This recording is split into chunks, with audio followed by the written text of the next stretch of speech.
little up, sir. Up, sir.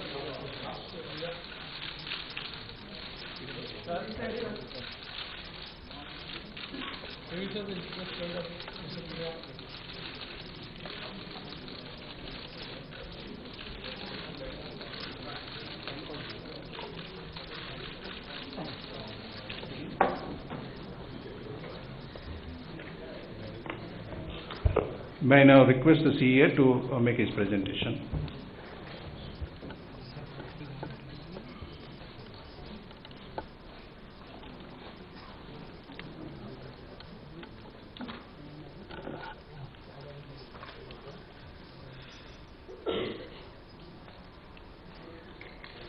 Good afternoon, everyone, and thank you very much for coming here to listen to the ideas from the Economic Survey 2018-19.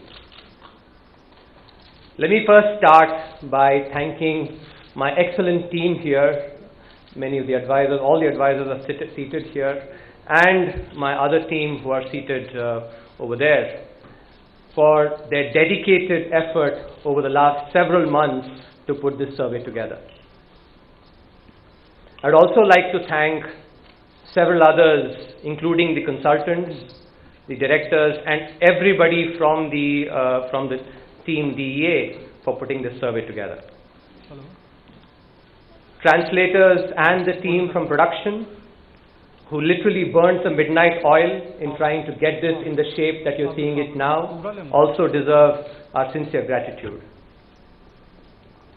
Last but not the least, the entire team would like to thank the Honorable Prime Minister, the Honorable Finance Minister, and the Honorable Minister of State for providing us this opportunity to share our ideas through the Economic Survey.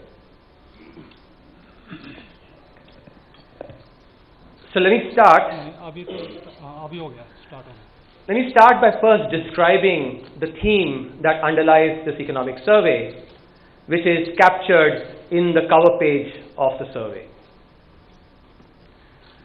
The blue color, the sky blue color, which is the color that is used for the survey, captures unfettered blue sky thinking, which is what we have indulged in trying to come up with the ideas for this Economic Survey. In an uncertain world in which we all work, there are three key elements that are critical for ensuring that policies really help in reaching the common person. First, a vision that has already been provided by the Honorable Prime Minister of a $5 trillion economy by 24-25. To achieve that vision, a strategic blueprint is necessary. That's the second element. And this year's Economic Survey, therefore, makes a concerted effort to try and provide that strategic blueprint for achieving the vision laid down by the Honorable Prime Minister. Third key element are tactical tools that are necessary to calibrate into this strategic blueprint. So the survey, especially volume 1, lays out the strategic blueprint and also talks about several of the tactical tools that are necessary to ensure that we calibrate continuously to achieving that vision. So the theme of the survey is captured by this vision, and that's why the central gear here is #economy at 5 trillion. That's the vision that I just described, set by the Honorable Prime Minister. The survey talks about the blueprint for achieving this vision, and the key theme here is shifting gears through a virtuous cycle. As I'll just quickly describe, we have been growing at a good rate, but we now need to be shifting gears to grow at 8% continuously in a sustained manner. And that is what this strategic blueprint is about. This blueprint we intend to achieve by setting the economy on a virtuous cycle, with investment as the key driver of that virtuous cycle. The tactics that we're going to be focusing on, which several chapters in the volume 1 of the survey describe, are behavioral economics. As I will quickly describe, this is a key departure from traditional economic thinking. We're talking about legal reforms that are required to ensure that the ease of contracts is enhanced. We're going to talk about data as a public good, how that can enhance the ease of living of people. and how MSMEs can be unshackled to create jobs and productivity in the economy. So that's what this cover captures with the theme being shifting gears. All these gears are being shown in unison because they go together, and that's the theme that is captured in the cover. As before, we've actually kept the structure of 2 volumes. The first volume lays out the strategic blueprint. It has 11 chapters in it, and with the key intent being the blueprint for achieving the hashtag economy at 5 trillion. The theme, as I just mentioned, is shifting gears through a virtuous cycle with investment as the key driver. The tactics are behavioral economics, nourishing MSMEs, data as public good, legal reforms, and policy consistency. Volume 2 has been, in the way in which it has been presented in earlier years, with the first chapter providing the overview of the state of the economy. It will provide a ready reckoner for the existing status and the policies that have been employed in major sectors, and is supported by relevant data and tables. There are a couple of important additions that we've made to the presentation of the economic survey. And in this, we've been inspired by Gandhiji's talisman. Gandhiji said that think about that weakest person and how your policy can make a difference to his or her life. Therefore, we've tried to present the survey in a manner that can actually be accessed by the common person. And therefore, apart from the abstract that every chapter carries, there is also a chapter at a glance that the readers can look at to ensure that they get the gist of the chapter. There are videos that have been created, short 2-minute videos, to ensure that these supplement the abstract and the chapter at a glance. Those videos capture the key idea behind each chapter. Videos are available both in English and in Hindi to ensure that a large section of people can access the ideas behind the economic survey. So let me just quickly start by describing what we've accomplished in the last 5 years. As we've spoken many times, India has been a bright spot in the world economy, growing at rates that is actually higher than all the other major economies in the world. Over the last 5 years, the key achievements have been in creating pathways for trickle-down. We've ensured that we've grown with macroeconomic stability, which is not only have we registered high growth rates, but we've done that with low inflation and also a fiscal deficit that has been following the glide path as laid down by the FRBM Act. We've invested in infrastructure through village electrification, through national highways, and through the Udan scheme. Cooperative federalism has really been furthered over the last 5 years through the state share increasing to 42%, and the GST Council, which is a brilliant example of this cooperative federalism. And finally, I think what is an important departure from the past, the framework for corporate exits has been created through the IBC, the Insolvency and the Bankruptcy Code. So these have been important structural reforms that have been enacted over the last 5 years. Therefore, the economy is now poised for takeoff, and that is what the first chapter in the survey is about, trying to provide that strategic blueprint for that takeoff that can happen.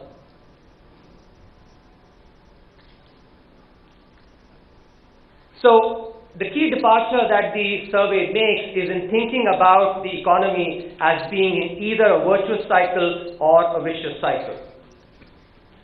Investment, as I just mentioned, is the key driver of that cycle. Savings that happen in the economy enable investment. Investment leads to improvements in productivity. And when firms become more productive, they're able to go and compete in the international markets, thereby foster exports, and which helps the economy. As I'm just going to show, productivity improvements also lead to job creation in the economy, and when exports and jobs come together, that creates purchasing power in the economy at the bottom of the pyramid, which then leads to increase in demand. Anticipating greater demand, firms go and invest further, and that is how this virtuous cycle perpetuates. So the intent really is that the economy, we are intending to shift gears by taking this economy into a virtuous cycle which is driven by investment. A favorable demographic phase, which we are currently in, supports this virtuous cycle because the proportion of working age that we're going to have in our population is really a big plus at this current stage. So this idea of viewing an economy in a virtuous cycle or a vicious cycle, we've arrived at this by carefully examining evidence from China and other East Asian economies that have registered high growth rates. In this chart, what is being shown here is the rate of savings as a ratio of GDP, the investment as a ratio of GDP, and the consumption as a ratio of GDP for China. Well, I'm going to show you the chart for China. The other charts for the other East Asian economies are available in the chapter. So what I want you to take away here is take a look at that red line which shows consumption. Consumption as a proportion of GDP secularly declined in China as savings and investment increased significantly since the 1980s, touching up to 50% of the GDP as investment. And that is a key point that I want you to take away, which is the investment as the key driver of this virtuous cycle. Another way of looking at the same thing is using development time as the determinant. So what you find now on the x-axis is the log of GDP per capita, which captures the development time. The red line here, which is increasing, shows that as the per capita GDP increased, China's exports to GDP, that ratio went up significantly. Also, China's savings to GDP and investment to GDP increased significantly as the economy became better and better and the per capita GDP increased. This is the virtuous cycle that we're talking about. That as the economy started doing better and better, China started pouring more of its savings into investment, started saving even more as a proportion of its GDP and investing more. And that is what led to this virtuous cycle that we are really trying to focus on for the Indian economy. Some complementarities that are important to keep in mind here. So on the left side, what you find is how an increase in investment affects productivity, increases productivity. And that increase in productivity thereby also leads to increase in exports. On the right side, you see that an increase in the productivity leads to an increase in exports as well. So an increase in investment translates into increase in exports via the productivity route. This is one of the key complementarities that the virtuous cycle really relies on. A second complementarity that is important for us to focus on is the impact of investment rates on jobs. Here what you see is an increase in the investment rate brings down the unemployment rates in various economies, and that's the other complementarity that is quite important for us to focus on. Therefore, the two key departures that we make from traditional economics are as follows. First, the economics of equilibrium. As I just showed you using the Chinese experience and what we've seen with other high-growth East Asian economies as well, these high-growth economies set out on a virtuous cycle. And that is what enabled them to increase the per capita GDP and thereby create welfare for their citizens. On the flip side, the global financial crisis illustrated that countries can go into a vicious cycle as well. As people lost their jobs, their purchasing power declined. As a result, they were able to not demand as much goods and services, which had a dampening effect on investment, and thereby the vicious cycle operated as well. So this is a key departure that we're making from the traditional thinking by thinking about economies as either in a vicious cycle or in a virtuous cycle. The other key departure, which I've just alluded to through some of the pictures on showing the relationship between investment and exports and investments and jobs, is that traditional economics has viewed many of these problems of jobs, demand, investment, etc. in silos. In contrast, these are complementary phenomena that feed into each other, and that is why they should be viewed as a system that comprises a virtuous cycle. This virtuous cycle, as I just showed, is really affected by the demography as well. On the left side, what you see is, in the top panel, the way the increase happened in China, the proportion of the working age population, the proportion of population that was in the working age. And what that led to is being shown in the chart below, which is the savings. So as people started working more, the proportion increased, savings increased in China, which is what then enables China to invest more, and thereby the other effects that I've just spoken about. This is also being seen in other East Asian economies, the four of the economies that are being shown on the right side here, where as well the proportion of working age population increased, and thereby that led to increased savings in the economy. So the demography that we are in, and in the next 2 decades, we will be in a position to really avail the benefits of that demographic change that feeds into this virtuous cycle, and thereby enables us to grow in a sustained manner at 8%, at an 8% real growth rate. One of the other key departures that we are making, classical economics thinks about humans as robots, optimizing robots that always do the right thing. But all of us in our daily lives, we actually can relate that we are humans with our idiosyncrasies. A branch of economics has really worked in this area called behavioral economics. 2 years back, the Nobel Prize in Economics was given to Professor Richard Taylor for his seminal work in this area, treating humans as humans, and thereby thinking about policies for them. I had the good fortune of learning behavioral economics from him at the University of Chicago, and therefore the second chapter in volume 1 of the survey tries to create an ambitious agenda for social change by relying on some of the principles of behavioral economics. What we've done is we've tried to learn from a couple of important changes that have already happened in India over the last 5 years, which is the Swachh Bharat Abhiyan and the Beti Bachao, Beti Padhao. So these are some charts that illustrate the change that happened.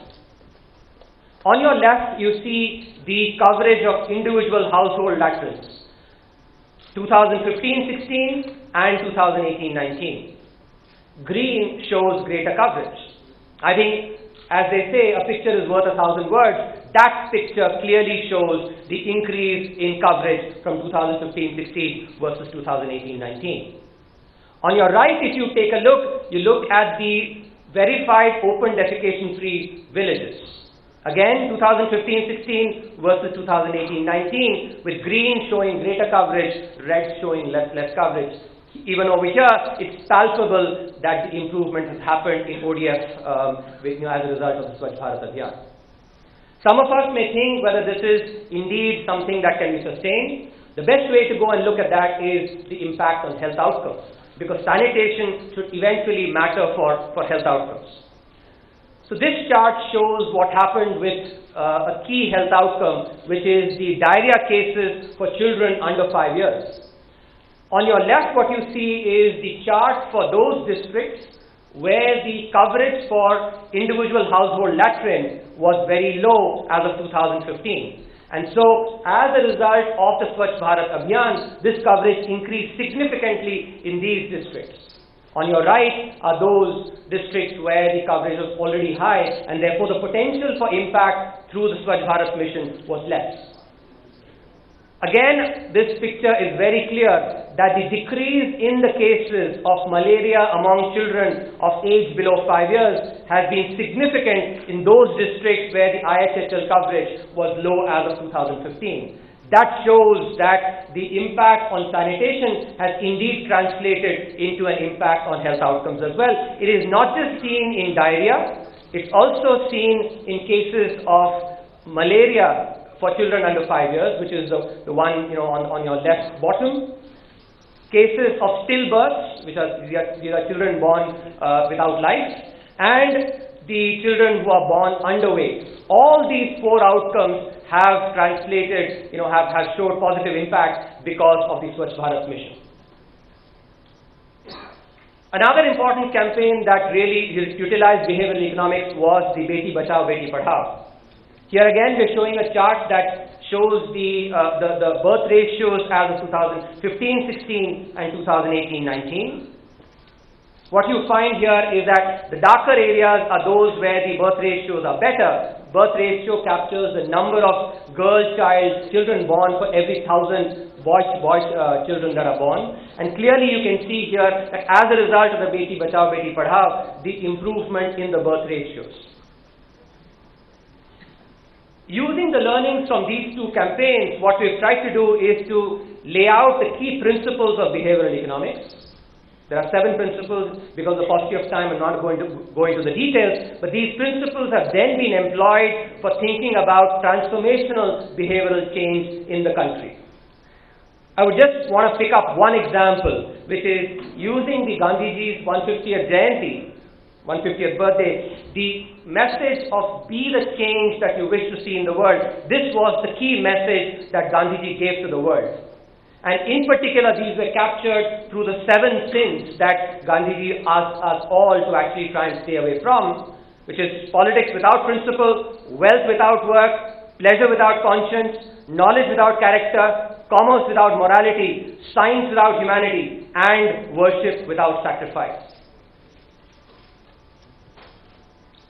When we are at the stage of the 75th year of our independence, I think we are ready now to start taking into account the fact that our duties matter a lot. As citizens, we owe it to the country to actually think about our duties, not just our rights. And these are but some examples of the way in which behavioral economics can really enable change in this country.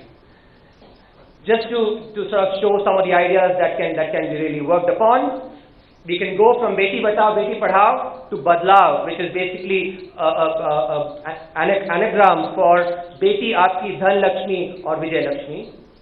We can go from the Swachh Bharat mission to Swasth and Sundar Bharat mission, a healthy India and a beautiful India. We can go from the Give It Up LPG subsidy, which really brought in for the first time thinking about giving up our subsidy for the benefit of those who deserve it more, to thinking about all subsidies. When we consume a subsidy, are we depriving someone else who's more deserving of that subsidy? And here again, behavioral economics can really help in bringing about that change, from going from possible tax evasion to tax compliance. And these are all steps that will really help in taking us to that vision of economy at 5 trillion. Another important aspect that is really critical if we have to achieve that vision of economy at 5 trillion, which the strategic blueprint talks about, is nourishing our firms, our MSMEs, to grow better. Some research that we've done for the survey, and I'm going to illustrate through this chart. The bars in saffron that you see here correspond to firms that have less than 99 employees. So these are small firms. The purple bars, on the other hand, correspond to those firms that have more than 99 employees. In the Indian context, we can think about them as large firms, but in the international context, these are really not large firms. A firm that employs 100 plus employees is really not that large. Typically, in the international context, you think about firms that employ a few thousand of employees as a large firm. But because of the way in which the manufacturing is in India, we're taking this cut.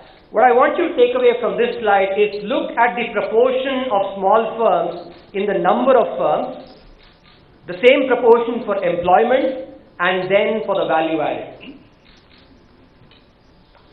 What is really noteworthy here is that the small firms, these are firms with less than 99 employees, occupy 84.3% of all firms by number, which means these are the firms that dominate the landscape in organized manufacturing. But when you look at their relative contribution to employment and to value added, to employment their contribution is only 23%, approximately 23%, despite, remember, these firms accounting for close to 85% by number. And their contribution to value added is only 11.6%. This is an important aspect that we really need to be taking into account when we think about the vision of economy at 5 trillion, because economies of scale is something that really enables firms to become more productive and thereby also create jobs. This piece of evidence also tries to actually bring to light that sometimes the perception that small firms are job creators may need a careful rethink, and that is what this data is really trying to show.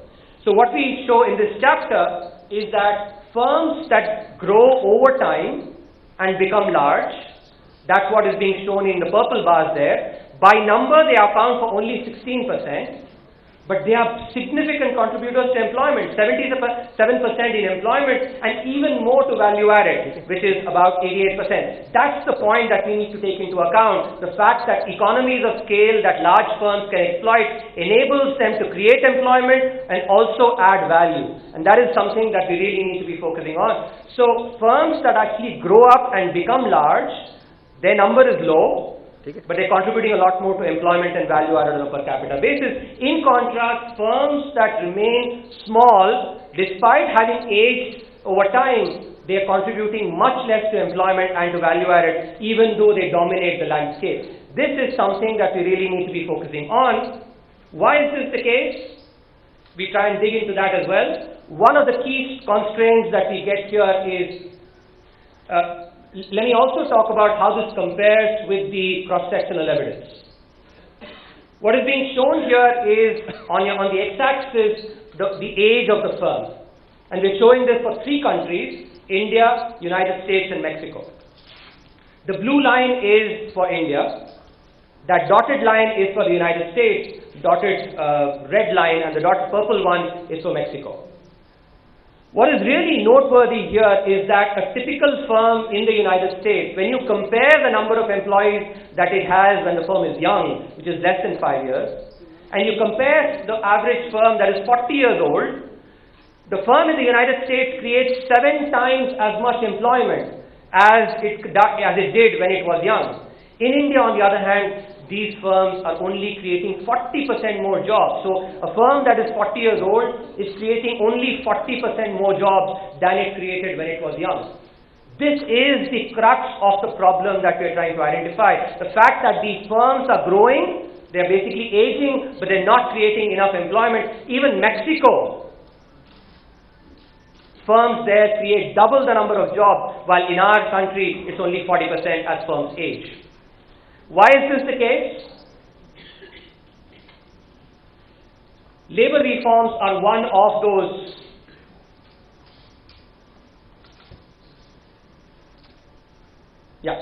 So labor reforms provide one of the key constraints. And in order to try and provide that evidence, what we've done is we've looked at the labor reform that Rajasthan undertook in 2014 and comparing that with some of the other states. So on your left, what you see is the number of factories with more than 100 employees. So these are the large firms that I just showed in Rajasthan, and compare that with the rest of India. Again, it is very, very clear that the number of firms, the cumulative growth rate of firms, with more than 100 employees increased significantly from 3.6% to 9.3% after the reform. But this change was not as large in the rest of India. So the labor reform that Rajasthan undertook has really created, larger firms with more than 100 employees. It's not just in the number of firms, even the number of workers and the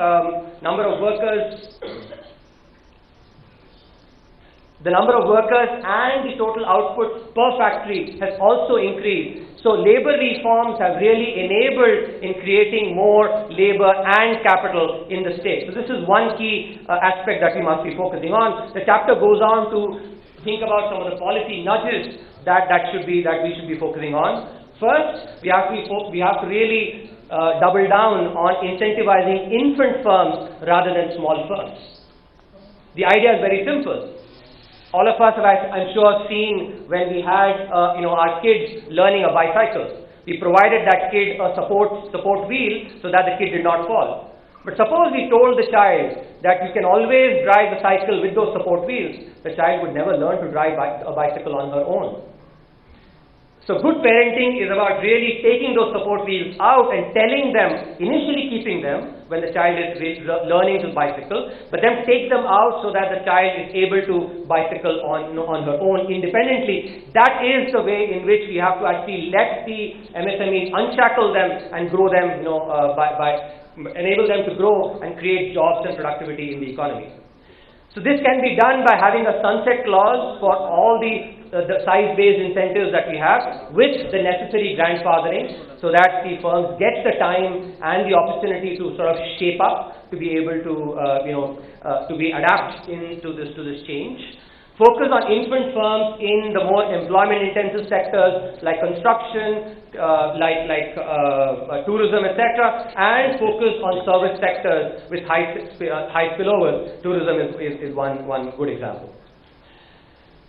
A few more ideas, which is one of the key things that we are now witnessing is data. The power of data, which is really become important in the current scenario. So one of the chapters that we have in this volume 1 is data of the people, by the people, for the people, thinking about data as a public good. Just imagine, let me paint out two scenarios to you. On your left, think about someone, a lady who is in a remote village, who can access on her smartphone the nearby hospitals. Not only the hospital, but she can also access what is the quality rating of this hospital. Now imagine if someone in that village becomes sick and has to be rushed in an emergency.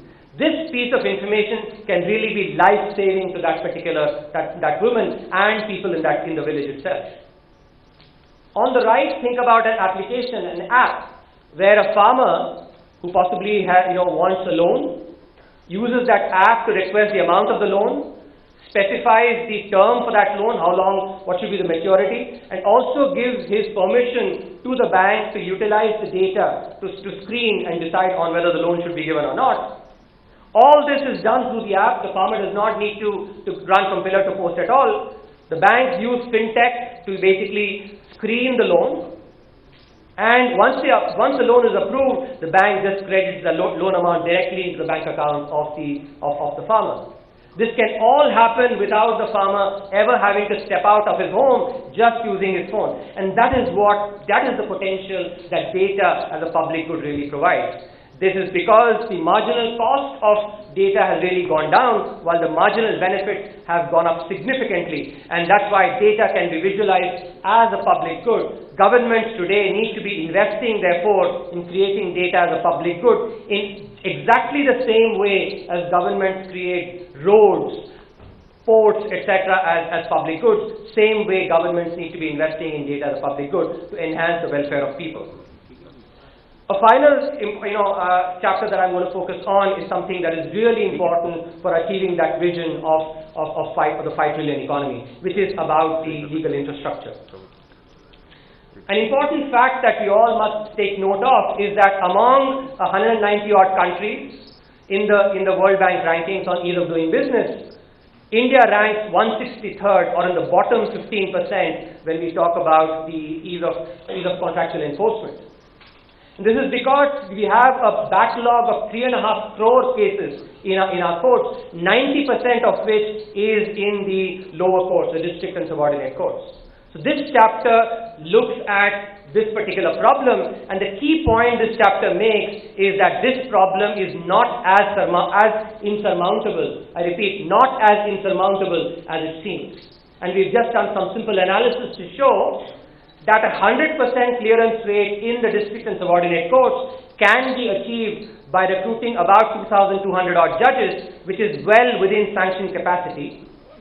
The backlog of these cases can be cleared within 5 years through a 25% improvement in productivity. And this productivity improvement can be brought by using technology, by enabling the administrative backbone of these courts, and also possibly by working on the vacation time. In a similar manner, the analysis shows that for high courts, 100% clearance rate can be achieved by recruiting 90 odd additional judges, which is also within sanctioned capacity. And the backlog can be cleared within 5 years by a 4% increase in productivity at the sanctioned strength. For the Supreme Court, the backlog can be cleared through an 18% improvement in the productivity.